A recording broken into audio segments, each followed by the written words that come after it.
tuossa joen rannalla, missä korkeat kaislat huojuvat. Simba heräsi hymyillen kirkkaaseen uuteen päivään. Sitten hän kuuli 2 ääntä huutavan, auta meitä, kiitos!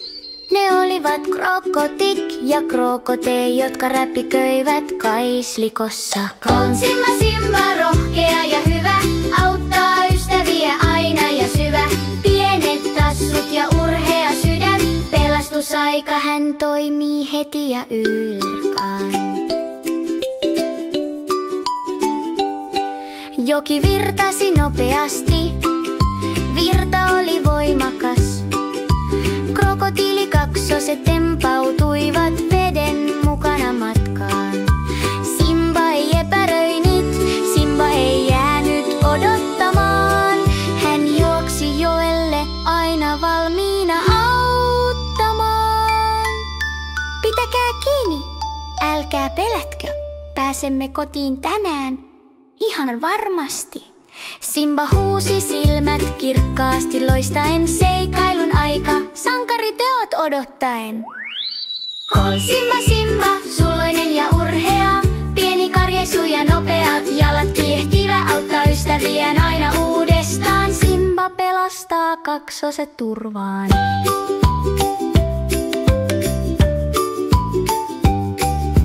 Hän löysi lehvillä peitetyn kelluvan tukin ja ohjasi tätä lempeästi sumun halki. Kaksoset hyppäsivät kyytiin iloisin huudoin, pyyhkien pois kyyneleensä pienin sormin. He lipuivat takaisin joen rantaan, viidakkolinnut lauloivat kauas kantaan. Mama Krok saapui hymyillen heidän luo. Kiitos Simba!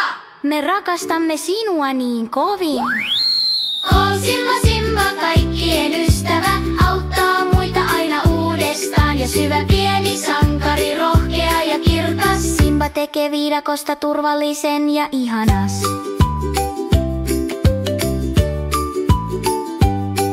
Hän heilautti häntäänsä ja nauroi ilosta.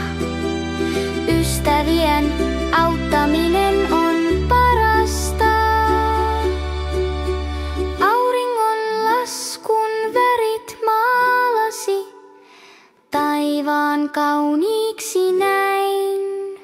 Simba antoi pienen onnellisen hyvästi träin. He lipuivat takaisin joen rantaan, viidakkolinnut lauloivat kauas kantaan. Mama Krok saapui hymyillen heidän luo. Kiitos Simba! Me rakastamme sinua niin kovin. On Simba, Simba, kaikkien ystävä, auttaa muita aina uudestaan ja syvä pieni sankari, rohkea ja kirkas. Simba tekee viidakosta turvallisen ja ihanas.